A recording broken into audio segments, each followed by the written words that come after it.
éxito político, del éxito de un líder político. Uno es la habilidad, lo que los toscanos de aquella época llamaban en ese italiano que se iba formando la virtud, la pericia, el saber hacer. El otro factor que determina el éxito o el fracaso de un político, decía Maquiavelo, es la fortuna, la suerte. Hay un autor muy interesante, que se llama Michael Ignatieff, que escribió, entre otros libros, una especie de memoria de una campaña política que él hizo con poco éxito, postulándose para primer ministro de Canadá. Y en ese libro, que se llama El fuego y las cenizas, él interpreta esta idea de Maquiavelo sobre el papel de la suerte. Y dice, no es la suerte de los dados. La fortuna, la suerte de la que habla Maquiavelo, es la capacidad del líder para entender cuándo es el momento. La fortuna en Maquiavelo, dice Ignatieff, significa timing. ¿Cuándo es el momento? No qué hay que hacer, cuándo hay que hacerlo, eso es clave. Bueno, hoy la escena política argentina y la escena económica argentina están entrelazadas por el cuándo. ¿Cuándo hay que hacer algo crucial? Uno diría, la primera respuesta superficial a este cuándo es cuándo qué. ¿Cuándo levantar el cepo, por ejemplo? ¿Cuándo eliminar la dualidad o la multiplicidad de tipos de cambio que generan una brecha cambiaria entre el oficial y los paralelos, los dólares libres? El gobierno mira el contado con liquidación. Esa brecha, si se amplía, genera una expectativa inflacionaria, se vuelven a mover los precios y al moverse los precios se mueve el piso del gobierno, porque el gobierno está asentado sobre la reversión de la inflación, sobre la derrota de la inflación. Esta brecha cambiaria que cifra el éxito o el fracaso del gobierno en derrotar a la inflación, se transforma también en una brecha política. Los aliados del gobierno, actuales o potenciales, se acercan o se alejan según ven que el gobierno tiene éxito o fracaso en derrotar a la inflación. Hay una brecha cambiaria que se proyecta entonces en una brecha política. Quiere decir que el problema no es solo cuándo levantar el cepo, el problema para el gobierno es además cuándo constituir un oficialismo, cuándo constituir una alianza, cuándo operar sobre la política para configurar una nueva forma de poder, que está siempre por darse, pero no termina de consolidarse, por las inquietudes económicas que rodean al gobierno de Javier Milei. ¿Cuándo? Ese es el tema.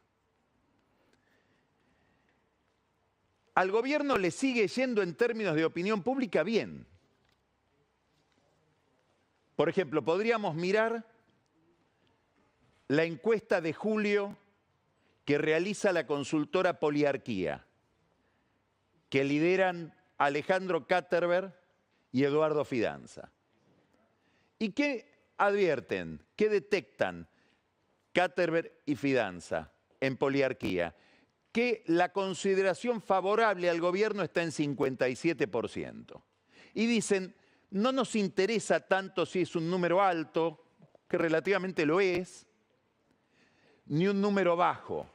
Es un número que equivale a lo que sacó el gobierno en la elección.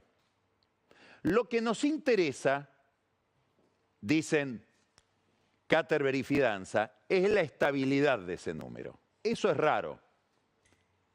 Pareciera que las expectativas de la gente respecto del gobierno están en un orden de 56 a 58% en los últimos 7 meses. Y en julio, esa adhesión es del 57%. ¿En qué se basa? Y acá vamos a otro número de la misma encuesta de Poliarquía.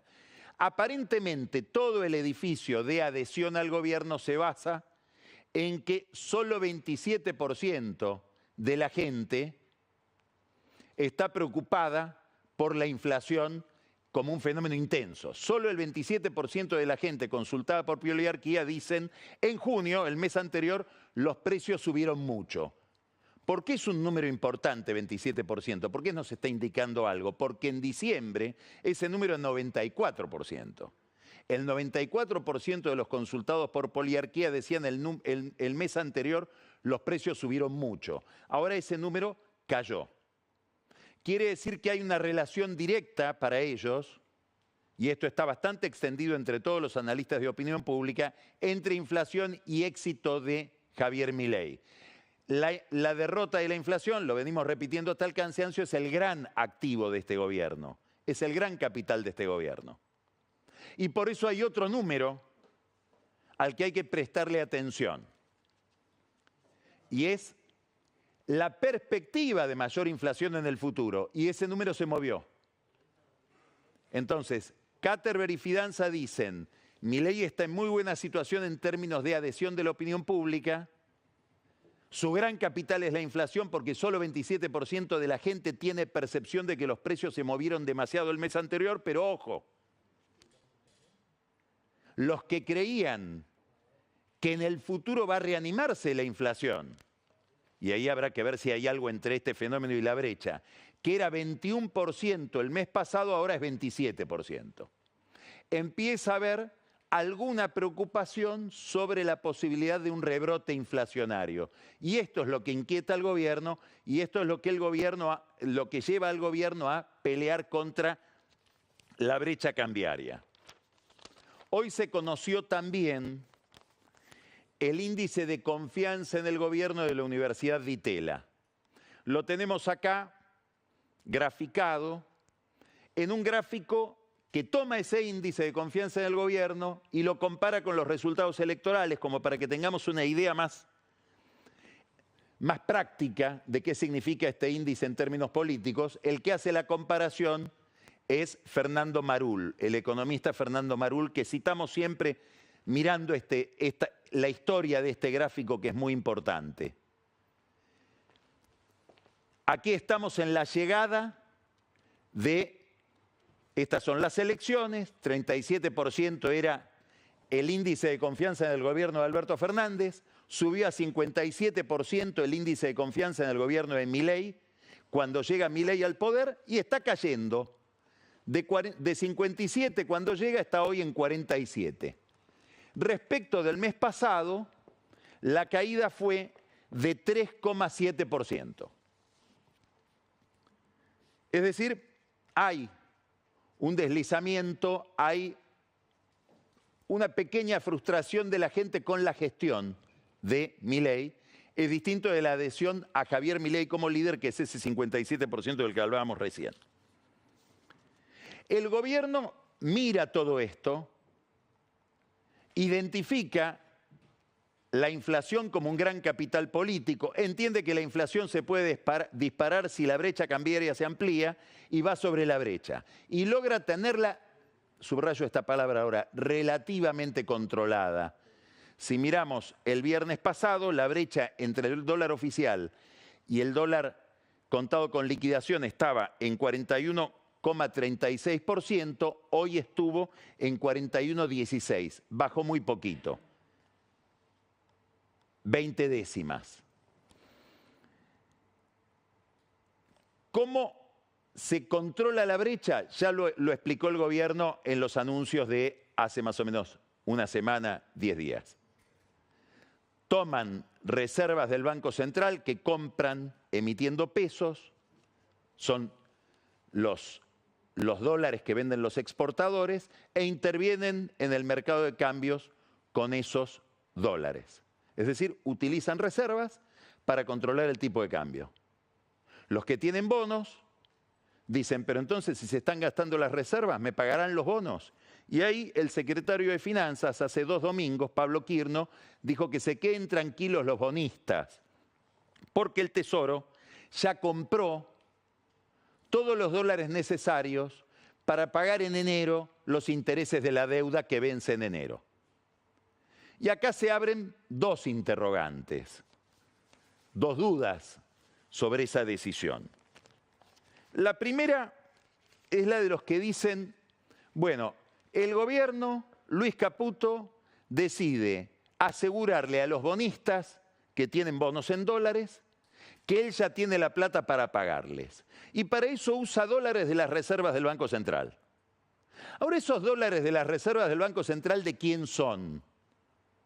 Y en gran medida, en un 80%, los dólares líquidos que tiene el Banco Central son de depositantes. Son encajes de los bancos y pertenecen a aquel que deposita dólares en una cuenta. Ese es otro acreedor del Banco Central y del gobierno, en todo caso.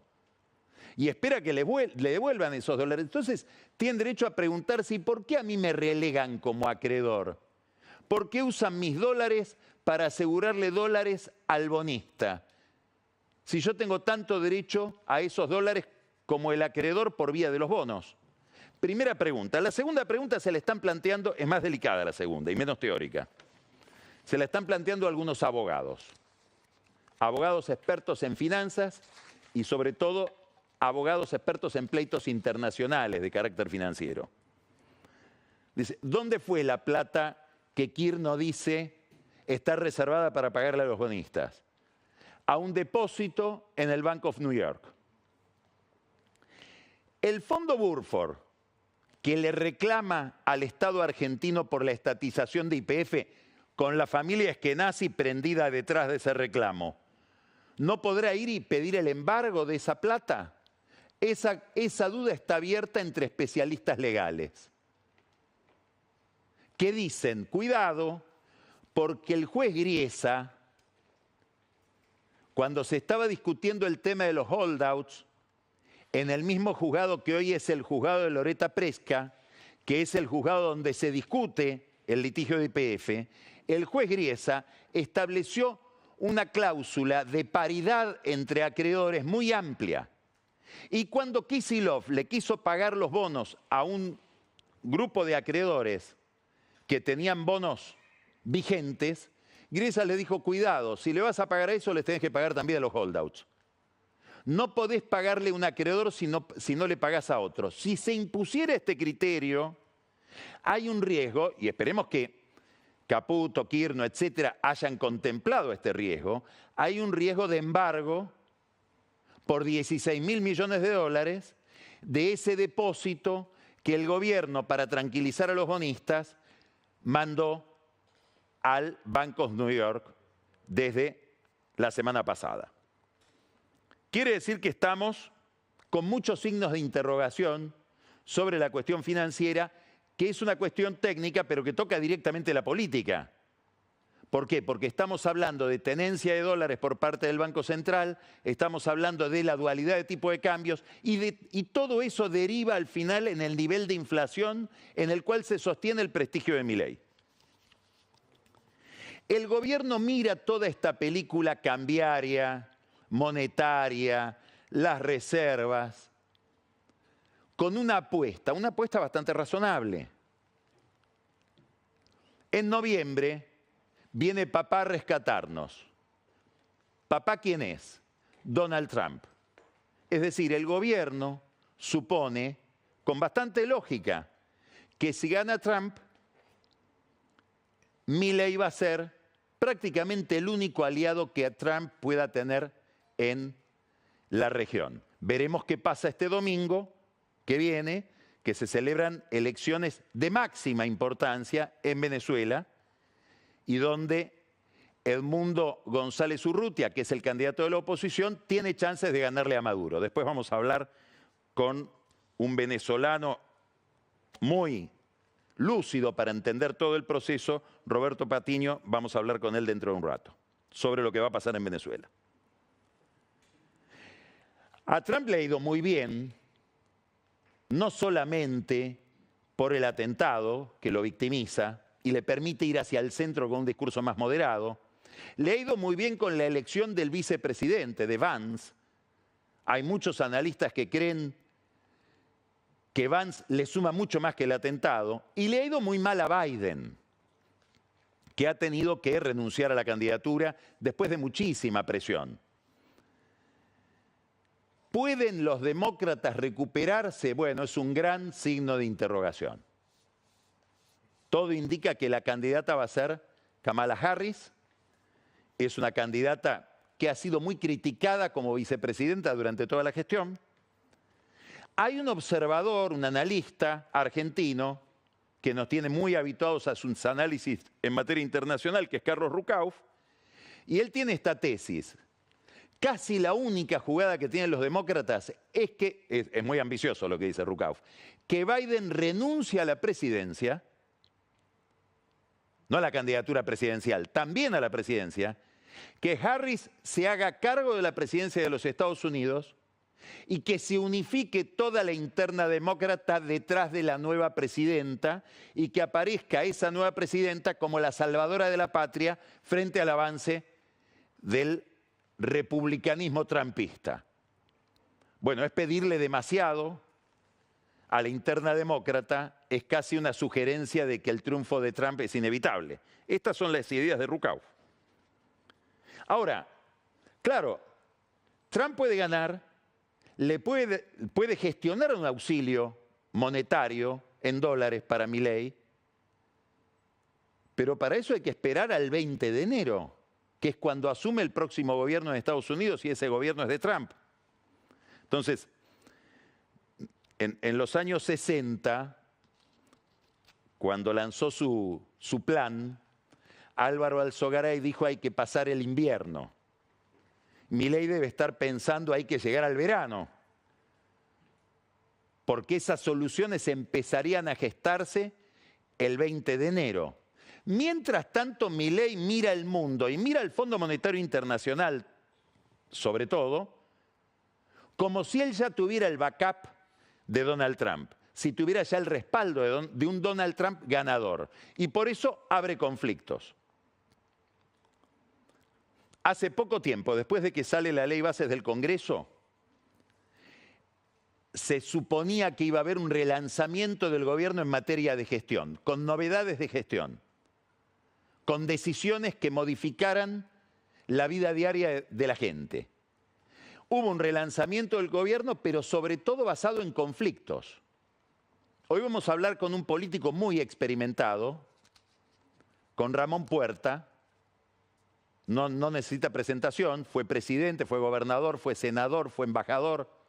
Una gran carrera política. Le vamos a preguntar sobre este nivel de conflictividad que tiene el gobierno de Milei.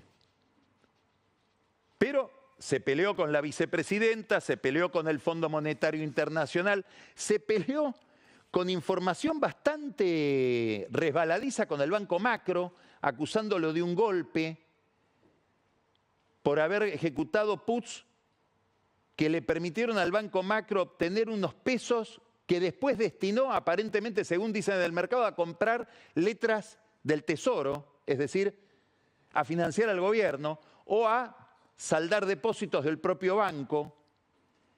Sin embargo, Milei cree que salieron a comprar dólares, cosa que sería rarísimo obtener 1.900.000 millones de pesos y poder comprar dólares con esa cifra porque está prohibido. Bueno, rara toda la pelea. Lo cierto es que lo que vemos es una seguidilla de conflictos. Como si el relanzamiento del gobierno fuera un relanzamiento muy agresivo. Hubo sí y hay un rediseño del gobierno, no necesariamente un relanzamiento. Y ese rediseño tiene que ver con la salida de Nicolás Posse. La salida de Nicolás Posse llevó a la jefatura de gabinete a Guillermo Francos, que va en contra de toda esta tendencia al conflicto de la que hablamos, es un conciliador, es un negociador, y le dio un enorme poder a una especie de gran titiritero que tiene el gobierno dentro de sí, que es el asesor presidencial Santiago Caputo, el mago del Kremlin.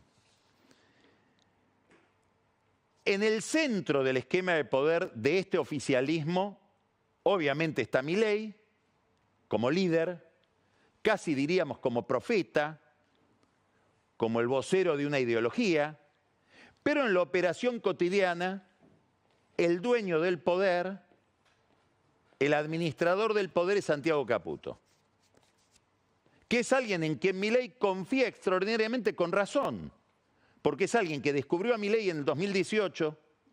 Caputo dijo, todo lo que está pasando en el no peronismo ya fracasó, estamos hablando, todavía no había terminado el gobierno de Macri, hay que apostar a otra cosa. Descubrió a Milei, lo apoyó, lo asesoró, le hizo hacer una gran elección en el 2021 y colaboró para que haga una gran elección en el 2023, que Milei se le agradece. ¿Cómo se le agradece? Públicamente y con una gran delegación de poder, como pocas veces se vio. ¿Por qué pocas veces se vio? Porque Caputo maneja la CIDE, poniendo un hombre de su confianza. Maneja el Ministerio de Salud a través de otro hombre de su confianza. Maneja la justicia a través de un amigo de la infancia, que es el segundo de Cuneo Libarona, Sebastián Amerio, que es el que maneja verdaderamente el ministerio y es el delegado del gobierno en el Consejo de la Magistratura. Maneja toda el área de privatizaciones que obedece a Caputo. Puso con su tío segundo, Luis Caputo, el ministro de Economía, al nuevo secretario de Energía. Maneja el área de transportes, con especial referencia a ferrocarriles. Y maneja las telecomunicaciones, dentro de las cuales está el ENACOM. Cuando uno mira lo simbólico, se da cuenta de que tiene un poder extraordinario, porque en el gabinete dicen, el único que puede llegar tarde a las reuniones de gabinete es Santiago Caputo. Y Milei no se molesta. Y es el único que puede, en las reuniones de gabinete, tener celular, porque hay que dejarlo afuera, y en todo caso tenerlo prendido y chatear. Son detalles, pero en el mundo Milei parece que son prerrogativas inaccesibles para cualquier otro. A propósito de celulares, a propósito de telecomunicaciones, hoy se conoce que la intervención del ENACOM, que la maneja Santiago Caputo, a través de Manuel Ozores, va a renovarse esa intervención, como estaba previsto en el DNU, que le dio origen por otros 6 meses. Y mientras tanto está pendiente una reforma del sector de las telecomunicaciones, que no se produce. El director Ozores y el directorio prometen una gran reforma del sector de telecomunicaciones y hasta ahora lo único que se conoce como esquema concreto de reformas es una propuesta minoritaria de un solo director. Es un abogado muy especializado en telecomunicaciones, Alejandro Pereira, que presentó en el directorio del ENACOM, como director, un proyecto de reforma de todo el sector con algunas medidas muy innovadoras de desregulación. Y sobre todo una medida que es cierto control para el manejo de los 160 millones de dólares de lo que se llama el Fondo de Servicio Universal. Todos nosotros, cuando contratamos un servicio de internet o telefónico, etcétera, pagamos una parte de la factura para un servicio universal que después se usa para que las telecomunicaciones lleguen a lugares que el mercado no llegaría. Bueno, esa ha sido la administración de eso, un desastre total durante años, especialmente en la gestión anterior, dominada por Sergio Massa, por la arbitrariedad en el manejo de esos fondos. Bueno, Pereira propone que esto se realice con una lógica de mercado, interviniendo entidades bancarias. Simplifica los conflictos entre prestadores y clientes, simplifica los conflictos por transferencia de licencias. Habrá que ver qué hace el gobierno con esta propuesta, que es la única que hasta ahora hay en un sector muy importante. ¿Por qué es importante? Y porque los grandes operadores de telecomunicaciones están mirando lo que hace el gobierno en esa área. Y miran especialmente a Santiago Caputo y a sus amigos. ¿Por qué? Porque suponen que puede haber en el manejo de una empresa importantísima, que es ARSAT, la empresa de satélites, una jugada que los perjudique. ¿De quién estoy hablando? Estoy hablando de Telefónica, de Telecom y de Claro. Telecom es importante porque está el grupo Clarín detrás. ¿Qué miran ellos? Miran ARSAT. Dicen, ARSAT tiene un patrimonio muy importante. Primero, 36.000 kilómetros de fibra óptica. Un tendido que no tiene ninguna telefónica. La que más tiene 17.000 kilómetros. ARSAT tiene casi el doble. Dicen que fue el gran trabajo, probablemente la herencia más calificada del paso de Julio De Vido por la administración pública. Ese tendido de ARSAT, que está en poder del Estado. Y tiene algo más, el gobierno anterior le regaló una parte del espectro radioeléctrico para operar en la franja del 5G. Algo que las telefónicas que tuvieron que pagar 170 millones de dólares, que son 100 MHz de espectro para la operación 5G, ARSAT la tiene gratis. Entonces, las otras operadoras dicen, ¿quién es Elon Musk? ¿Cuál es la relación con Milei? ¿Qué está haciendo Caputo y los amigos de Caputo que influyen en ARSAT? ¿No irán a asociarse con Starlink, la empresa de Elon Musk, y vendrá esa empresa poderosísima a hacer telefonía celular en la Argentina con el regalo del Estado? Signo de interrogación que empieza a plantearse un sector muy importante de la economía como es el de las telecomunicaciones. ¿Por qué importa Santiago Caputo? No solamente por todo este poder que maneja en la estructura del Estado y en decisiones de muchísimo peso económico. Importa porque desde su lugar, que es un lugar raro, porque es un asesor que tiene un contrato de locación de servicios con la Secretaría General de la Presidencia, es decir, con Karina Milei, no ocupa un lugar en el Estado, ni siquiera sabemos si es una persona políticamente expuesta, es decir, si tiene un régimen impositivo más controlado que el de los demás funcionarios. Maneja todo este poder administrativo y maneja también el ecosistema político donde está instalada la Libertad Avanza, que está relacionado sobre todo con las redes sociales. Una de las grandes innovaciones de Milei en la política es que es el primer líder que navega por las redes como su hábitat natural, él y todo su grupo. No es que las usa, vive ahí, crece ahí, se expresa ahí. Y se expresa sobre todo en la franja más joven del electorado. Si uno volviera a esta encuesta de la Universidad de Itela, es decir, el índice de confianza del gobierno, cae en todos los sectores. Miren, acá está. Este es el nivel de mayo, junio y julio. ¿Por qué me interesa este cuadro? Porque es por edades. Cayó entre la gente de 30 a 49 años, cayó la confianza en Milei entre los demás de 50, pero subió de 18 a 29.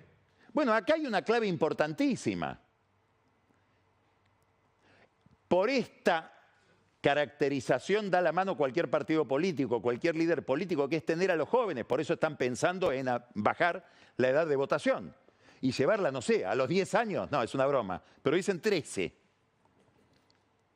Bueno, este es el mundo de las redes sociales.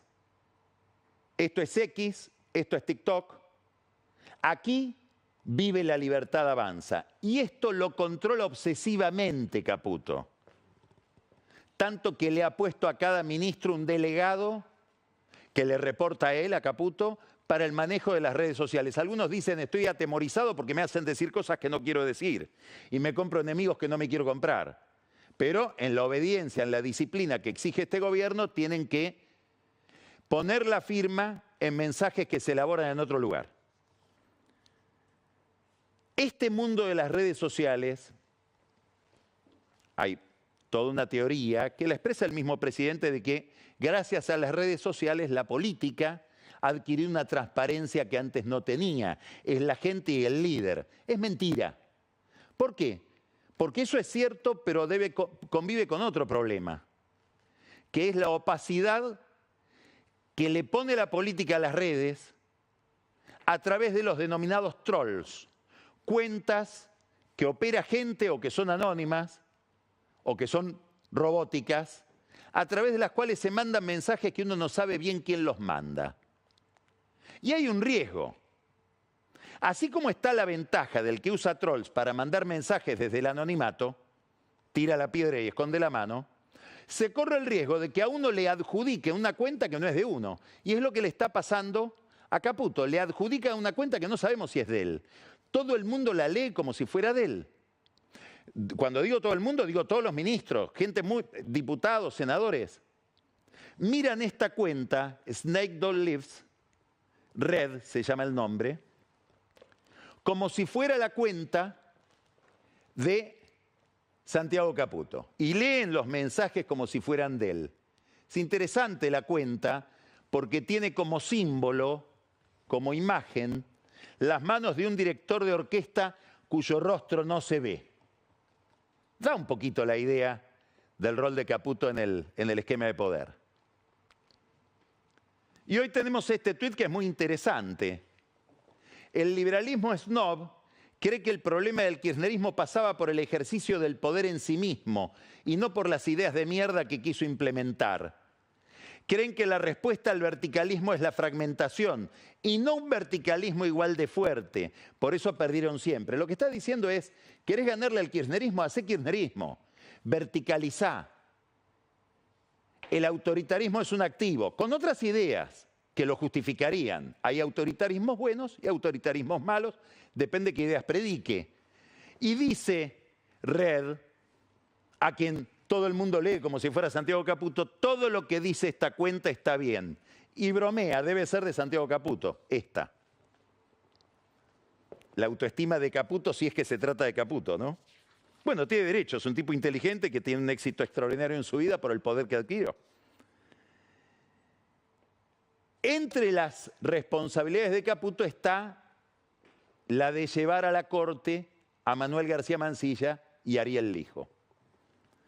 El problema es Lijo y sigue siendo un problema. 11 diputados kirchneristas plantearon una denuncia por la represión que sufrieron ellos y otros ciudadanos militantes del kirchnerismo en la manifestación para impedir la sanción de la ley Bases. Esa denuncia fue al juzgado de Lijo. Lijo la delegó en el fiscal Ramiro González. Ni Ramiro González ni Lijo hasta hoy hicieron nada.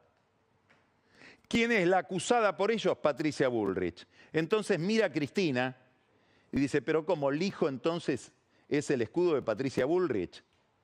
Cristina, que cree, algo absolutamente discutible, pero ella lo cree, que es que Patricia Bullrich está detrás de los copitos, por aquellas declaraciones que se le atribuyen a Gerardo Milman, diciendo cuando yo esté en Pinamar o esté en la costa ya le habrán gatillado en la cabeza a Cristina.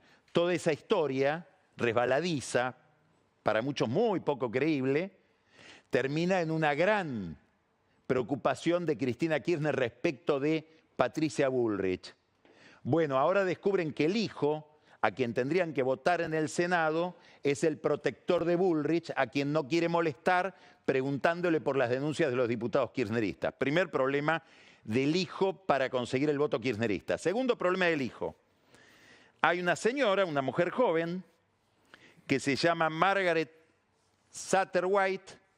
¿Quién es? Es la relatora, la responsable de los problemas de independencia judicial en Naciones Unidas. Está armando, no por iniciativa propia, por quejas que le están llegando, un dossier Lijo,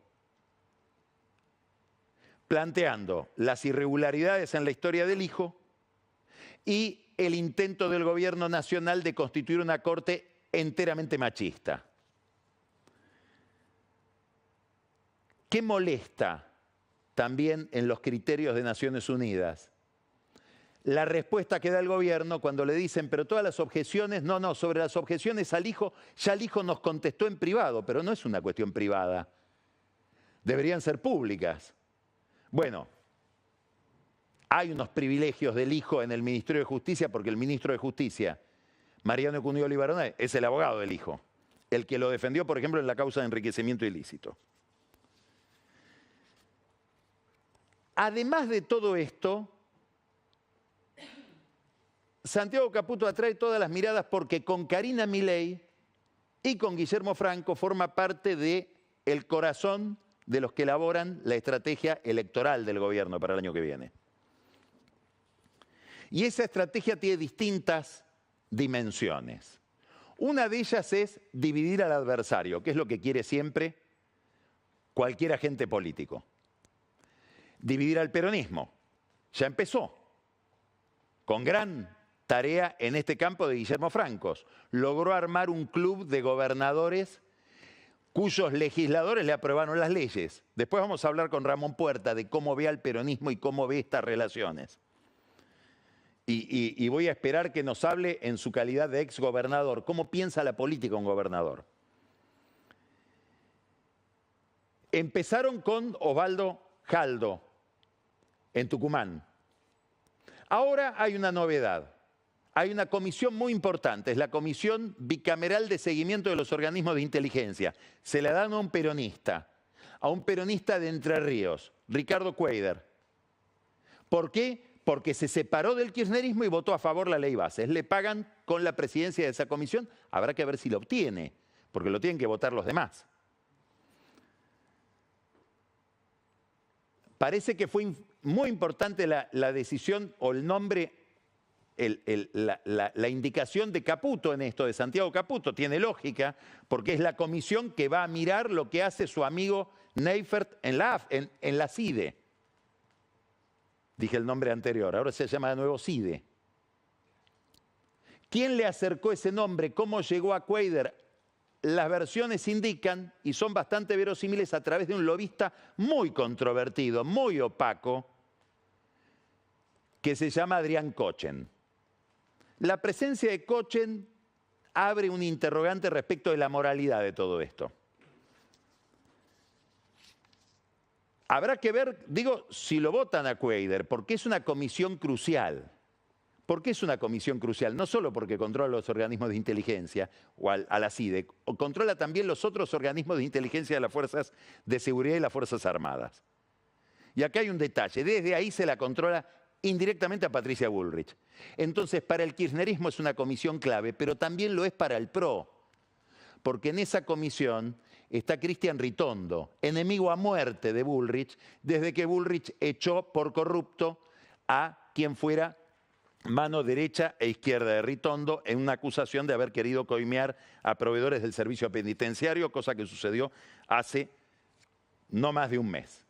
Quiere decir que a Ritondo le interesa muchísimo el control de esa comisión, a través de la cual puede, si no hostigar, por lo menos no defender a alguien de su partido, pero con mucha enemistad dentro de la interna del PRO, como es el macrismo de Ritondo y Bullrich. Todo esto se va a ir traduciendo en operaciones parlamentarias. No habría que descartar que en semanas esto que logró Guillermo Francos, que es un bloque de gobernadores que se proyecta sobre el Congreso, termine revirtiendo en un desmembramiento del bloque de diputados de Unión por la Patria y del bloque de senadores de Unión por la Patria. Que se dividan los bloques kirchneristas, como pasó en la época de Macri. Hay que recordar que Miguel Pichetto encabezaba un bloque distinto del bloque del kirchnerismo. Lo mismo pasaba con Diego Bossio en la Cámara de Diputados. Ahora, también el PRO mira la escena y dice, si nos quieren dividir a nosotros, como nos están dividiendo a través de Patricia Bullrich, que hace que el gobierno termine enfrentado a Macri, también nosotros podemos jugar. Y vemos que hay un grupo de diputados nacionales que eran de la Libertad Avanza, que armaron un subbloque que se llama MID, por el partido que ellos controlan. Lo dirige Oscar Sago y va, dentro de poco tiempo, muy probablemente a armar un interbloque con Ritondo, con el bloque del PRO. Esto es una jugada de Macri. Vos me comés, yo te como. Y vamos a ir armando distintas masas de poder, en todo caso para negociar al final. El gobierno lanza candidatos sin interesarse por el destino, por ejemplo, del PRO. No los invita a discutir candidatos para el año que viene. Dice, estos son nuestros candidatos. Si te gustan, adherí. Si no, arma tu lista. Esto es lo que, sin decirle, le están diciendo a Macri.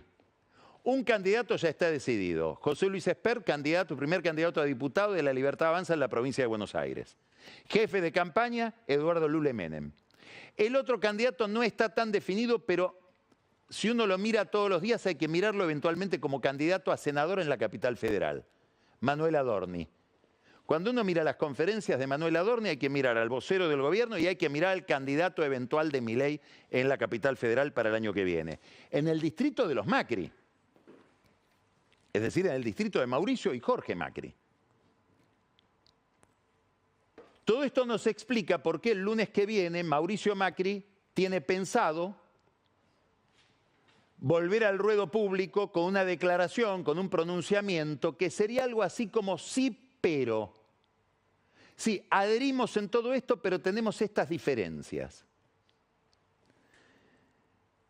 Después va a ser un raíz mediático, o por lo menos tiene pensado esto, para explicar ese pronunciamiento. Es una apuesta interesante la de Macri, incierta, porque supone que hay lugar para matices en la política. Supone que las cosas no son como dice el supuesto Santiago Caputo de esa cuenta Red. Acá hay un autoritarismo contra otro. Y no hay lugar para matices, para problemas, para paradojas, para sí, peros. Lo que mueve la política es el odio, no es la adhesión, es la enemistad, blanco o negro. Esto domina el pensamiento de este gobierno, que hace minería del odio en las redes, domina el pensamiento de la derecha norteamericana con Trump, domina el pensamiento de Orbán en Hungría, domina el pensamiento de la derecha francesa. Es el estilo de esta nueva forma de hacer populismo de derecha o de izquierda.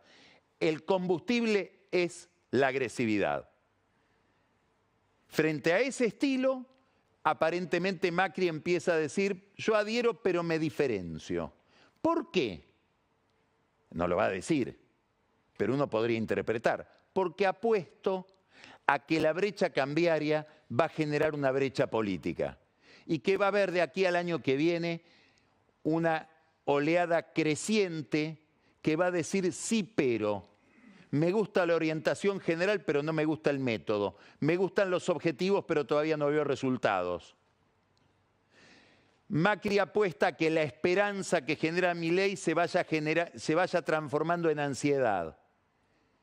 Y quiere darle una canalización a eso a través de su partido. ¿Qué quiere decir? Si queremos sintetizar, que Macri se prepara para competir. ¿Con quién? Con Milei. Si son amigos, es una interna. Si no llegan a consolidar esa amistad, desde afuera, haciendo peligrar la suerte del gobierno el año que viene. Porque si en los grandes distritos el voto no peronista se divide, el kirchnerismo vuelve a hacerse una fiesta, aunque tenga poco poder en términos absolutos. Vamos a empezar Odisea hablando, como les dije, con un político muy experimentado, que es Ramón Puerta. Después vamos a tener una comunicación vía Zoom con Roberto Patiño para que nos explique qué significa, sin exagerar para el mundo, la elección de Venezuela, porque Venezuela es una base de operaciones china, rusa, iraní en América Latina. Daniel Vilota nos va a contar o nos va a describir nuevamente cómo funciona una caja sin control, en este caso la de los puertos de la provincia de Buenos Aires. Camila Perochena se mete con un tema delicado que tiene todo que ver con la polémica que se abrió por los cantos racistas de la selección. ¿La Argentina fue siempre un país blanco? ¿Qué lugar ocupó la población afrodescendiente en la historia del país? Quédese al whisky. Hoy Pancho no está, tampoco está Ana Iparraguirre, pero está Carola. Y Carola, en el whisky, nos va a traer la carta de despedida de Teddy Karagossian, del Círculo de Asesores del Presidente. El PRODE de los asesores es un PRODE que se elabora dentro del gobierno para ver a quién le toca irse, según cuál sea la semana. Y política, economía y literatura. Las metáforas que usan los economistas para hacerse entender, suponiendo que no lo logran demasiado con el lenguaje de su profesión. Y quédese después con Luis Novarecio en más entrevistas, porque va a entrevistar a Matteo Salvato. Empezamos Odisea.